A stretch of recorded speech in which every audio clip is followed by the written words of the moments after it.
Bonjour à tous, je suis heureux de vous retrouver aujourd'hui afin de vous faire une nouvelle présentation complètement différente de ce que je fais d'habitude, pas pour parler de CARPE DIEM by Les ni de moi-même, mais directement parler le cas du Covid-19 et d'un superbe site que j'ai découvert il y a quelques semaines, le site ncov2019.live.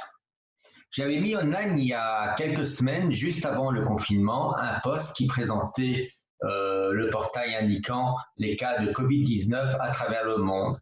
J'avais mis ce post aussi bien sur LinkedIn que sur Facebook.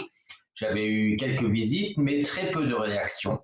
Aujourd'hui, vu le confinement, vu la crise mondiale que nous avons, je pense qu'il était utile de pouvoir revenir dessus et de pouvoir en faire encore la promotion plus en détail.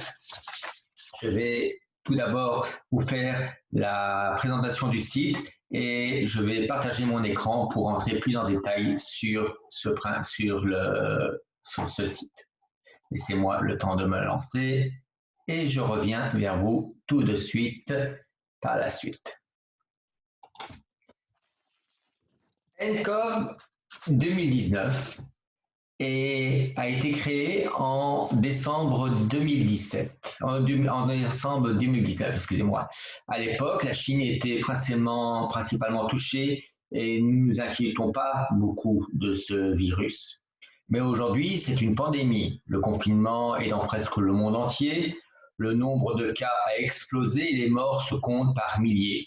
Nous sommes aussi tous confinés, en tout cas au moins jusqu'au mois de mai, mais nous ne sommes pas sûrs de pouvoir sortir complètement de ce confinement. Alors revenons directement sur le site que j'avais mis en avant déjà à l'époque, il y a plusieurs semaines, et ce qui est un site de tracker pour pouvoir voir en temps réel quels sont les cas de Covid-19 dans le monde entier. Depuis donc le mois de décembre dernier, un jeune américain, Avi Schiffmann, un jeune prodige informatique de 17 ans, habitant Seattle, a créé et mis en ligne ce qui est devenu aujourd'hui le plus gros tracker Covid-19 au monde. En temps réel, il compile toutes les données provenant du monde entier afin de voir l'évolution du Covid ville par ville, pays par pays.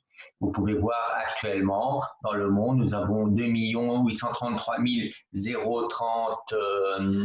031 cas de Covid-19 confirmés. Nous avons au total encore actuellement 58 576 cas critiques. Nous avons au total 197 352 décès dans le monde entier. Nous avons toujours activement 1 829 482 cas actifs et heureusement, nous avons malgré tout 807 250 personnes qui ont été guéries du Covid-19. Ce site est en temps réel, il est compilé continuellement et Avi Schiffmann compile toutes les données provenant du monde entier afin de voir l'évolution du Covid-19 ville par ville, pays par pays. Son site est gratuit.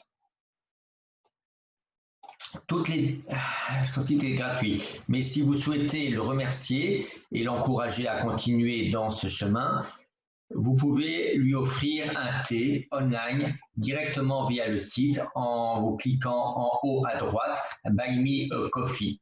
Un café est à 3 €, mais lui permettra en fait de continuer à développer ce site et à aller voir beaucoup plus loin dans le futur. Aujourd'hui, son site est visité par plus de 250 millions de vues et de personnes par jour. Cela fait de lui un multimillionnaire sans avoir fait aucun pub sur son site et sans être sorti de chez lui. Confiné chez lui à Seattle, il est arrivé à gagner plus de 40 millions de dollars déjà actuellement. Et ceci juste en recevant une tasse de café par le public. Je vais maintenant lancer une présentation qu'il avait fait il y a quelques semaines via une chaîne américaine qui le mettait déjà à l'époque en avant. Je reviens vers vous après et je voulais malgré tout, avant toute chose, vous présenter aussi. Vous pouvez le retrouver sur sa page LinkedIn, Avi Schiffmann, et vous pouvez lui envoyer un message si vous le souhaitez. Il est, comme je vous disais, c'est un jeune, il a 17 ans, c'est un jeune prodige en informatique et en création de sites web. Et selon moi, il est promu à une très très belle carrière à ce niveau-là. Je vais maintenant donc vous lancer la présentation qui avait été faite en son temps par une chaîne de télévision américaine à Seattle et je reviens vers vous directement par la suite.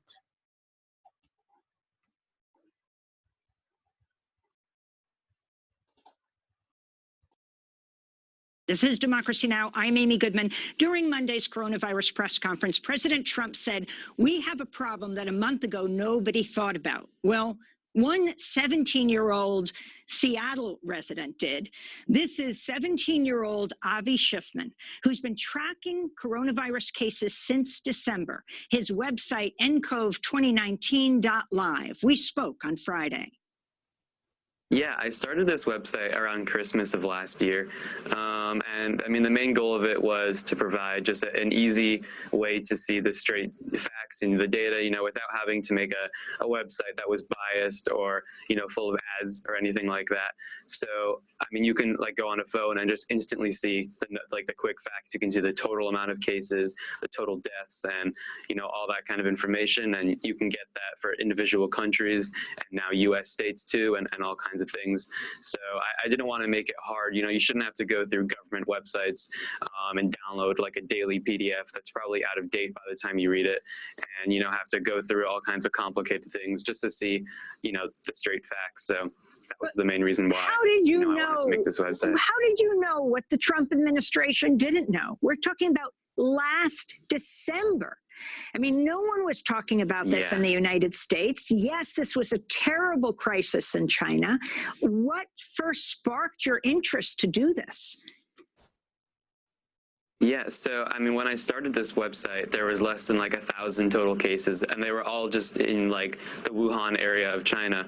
So I saw this on the news kind of a long time ago, and I noticed that it was really hard just to find the information, and there was a lot of just misinformation spreading. So I decided it would be kind of cool to create a website and just kind of make it like a central hub of information. And how did you do it? How did you code this? How do you know how to do this? Yeah, I mean, I've been programming for about a decade now, but I've only been doing web development for a couple months. So a lot of it was, you know, just kind of learning as I went along. I mean, you can learn like anything online. I just kind of, you know, if I had a question, I didn't know how to do a certain thing, I just went on Google and searched it up, figured out how to do it, and eventually got it to work. So talk about how this website works. I mean, we're using it every single day at Democracy Now! Because right before we go on the air, we want to give people the latest figures. How often are you updating this? How does this automatically update for each country in the world? Sure. So the entire website updates every minute or so, and the way it works is with something called web scraping. So I'm able to input websites such as, you know, let's say Korea. They have a local government health department kind of website that updates those information, those numbers all the time. So I'm able to web scrape those tables and stuff and get the latest information. And then there's also plenty of news sources as well. So there's plenty of reputable news sources. In Korea, there's one called Yonhap, I believe, that's pretty reputable. And sometimes they're able to get the information faster than those local Korean government sites. So it goes around, you know, for all those kind of places. For China, for example, every province has their own health department kind of website, and they have all kinds of information and all the numbers, and I basically just wrote a script that every minute or so just goes to those websites and downloads the latest information. So talk about the way you've broken it down at the top. When you hit the website, we see it starts out with explain each of the set of numbers before you go into the countries, and then you break down the countries. Yeah, so right now, as soon as you go to the website, especially on a mobile device, you just see the quick facts. You know, you see the totals of, you know, the deceased and infected and recovered, and then you're able to see individual tables that you can sort and search. So let's say I want to sort specifically Europe just by how many deceased there were, then I'm able to sort it that way, and I can see all that kind of information for individual countries. And I've been working to break it down. So, for example, the United States, you can see in the individual states. You can see the same thing for Australia. And later tonight, I'll probably have something for other places too, like India, where you can see the individual kind of provinces, state, region areas. So you have the number of people affected overall in the globe, and then by country, and then by region.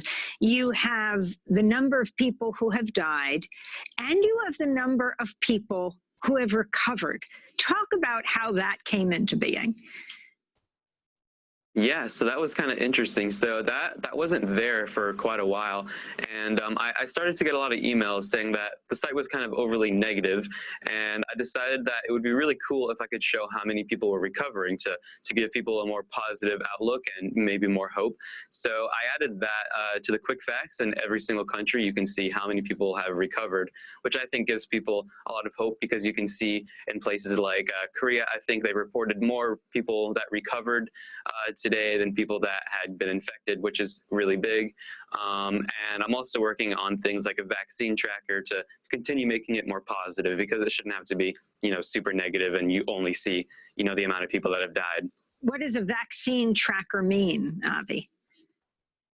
Yeah, so around the world, there's, you know, plenty of governments and private health kind of companies that are working on antiviral medications, and there are vaccine trials going on. So right now there is no cure, but, you know, plenty of people are working on some kind of preventative measures. So I thought it would be kind of interesting for people to kind of track that, I guess, you know, track their progress and how far they are into these clinical trials, you know, what stage they're in, and all that kind of cool stuff.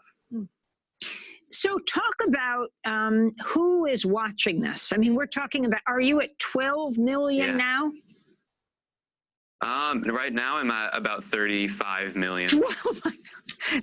You're at 35 million viewers, users of your website. The past 24 hours, the past 24 hours has been about 6.5 million visitors. So it's a lot of pressure. I mean, this is astounding. How many people outside the United States, inside? Where are most of the people viewing your website from? So what's really interesting is that only about 60% of my traffic is from the United States, which means that I'm able to see it breaking down per country. And actually, I get a lot of visitors from places like Taiwan, and, you know, United Kingdom and France, and a lot of places in Europe and Asia visit my website too. So that's why I'm also working on translations, because, you know, if you're in Taiwan, you might like to see the website in Chinese more than English. So I'm working on things like that too. And what have you been able to learn about the transmission of the disease of COVID-19 as a result of your tracking? Yeah, so one thing that's been really interesting to see is that you can see countries like Iran and South Korea. They used to have, you know, pretty similar kind of case counts, but you'd see that Iran would have, you know, 5 times more deaths, which is just insane. So I think it's really interesting that you're able to see the kind of difference in fatality rates depending on the country's healthcare system, and how they're dealing with it, you know, transparency-wise. Who taught you to code? I learned myself just watching YouTube videos and just reading online kind of articles and things. I mean, you can learn anything online. You can learn underwater basket weaving for all you want. I mean, there's just so much great resources out there, and I think that's what's really cool about the internet. I mean, I can just go on YouTube and I can find a 14-hour-long tutorial on how to code websites. You know, there's anything out there. So you're 17 years old, you're a high school junior, school is now out. You code hours a day anyway, even with school. What are your plans now that Mercer Island High School, like the Seattle school system, or many of the schools within it have ended? Yeah, now that it's closed, I'm able to work on the website a lot more, and stay up, you know, later without having to worry about going to school in the morning. So, and then it's also pretty helpful, you know, just because they're like, for example, there's a student that's helping me with media things and going through my emails and stuff.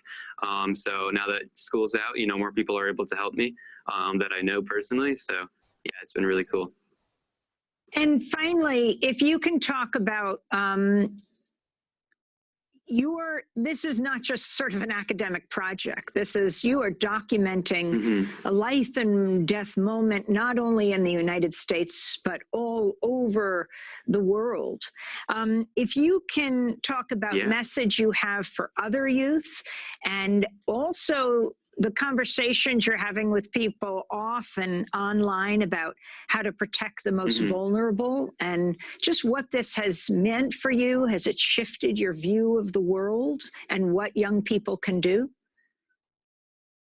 Yeah, so I think a really interesting thing about this is that we're at the point where we can use technology and, you know, all kinds of great online kind of things with big things like world events. For example, this global pandemic, you know, when Ebola came out, or, you know, SARS or something like that, there wasn't just like a website you could go to easily on a phone and just see these stats updated every minute. So I think it's really interesting how I can help combat misinformation and just provide the straight facts. And also that, you know, this is just so cool how you can combine technology and global health together to just make something really neat. And I hope it inspires a lot of people to, you know, maybe learn programming and make their own tracker in the future, because, you know, the more information that's easily accessible, the better. You know, you shouldn't have to read Korean government websites to just know how many people are infected in Korea. So. Yeah. Well, I finally want to ask you about another 17-year-old, the Swedish climate activist Greta Thunberg, known for her Fridays for Future school strikes. She just called for digital strikes during the coronavirus outbreak instead of the mass public events that happen in many communities. She tweeted, "We can't solve a crisis without treating it as a crisis, and we must unite behind experts and science." This, of course, goes for all crises. Now the experts urge us to avoid big public gatherings for a better chance to flatten the curve and slow the spreading of the coronavirus. We, the young people, are the least affected by this virus, but it's essential that we act in solidarity with the most vulnerable and that we act in the best interest of our common society. Had you heard about Greta Thunberg, and what are your final thoughts, Yeah, Avi? of course. Yeah, I mean, I agree. It's definitely a big thing that we're able to use all these resources. You know, as myself, you know, I'm just 17, but it's really cool that I'm able to provide, you know, for example, there's a wiki page on the site that has all kinds of information, you know, what to do if you're infected, or, you know, the symptoms and kind of things. And I think it's really cool that I'm able to put that information out there for the rest of the world and all kinds of adults. That way they can just, you know, easily access it. Well, Avi Schiffmann, I want to thank you for being with us. Avi is 17 years old, high school junior at Mercer Island High School, which has closed. It's right outside Seattle, Washington. He developed this most remarkable coronavirus tracker. And finally, Avi, when I was asking you how you pronounce the name of your website, you said you might be changing it. Tell us the website again and what you're thinking of changing it to, why you came up with that name. Sure.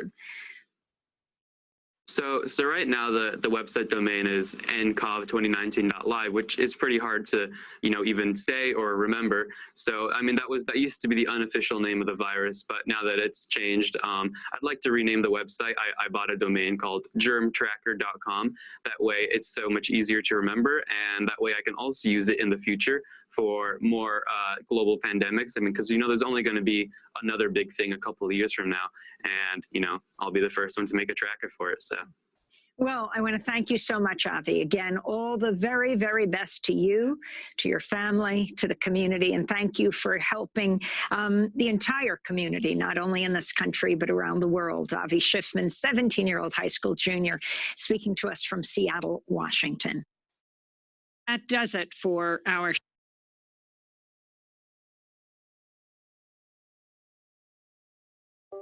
Voilà, donc maintenant je reviens vers vous. J'ai encore, malgré tout, je vous remercie pour les quelques minutes que vous m'avez accordées. N'hésitez pas donc à aller voir le site internet et de lui offrir une tasse de café. Je continuerai à présenter ce genre de personnages et ce genre de sites qui peuvent vraiment changer notre vie quotidienne et nous aider dans ces moments de confinement. Je vous remercie pour ces quelques minutes que vous m'avez accordées et malgré tout, carpe diem à tous, profitez du moment présent sans vous soucier du lendemain. À bientôt et merci à tous.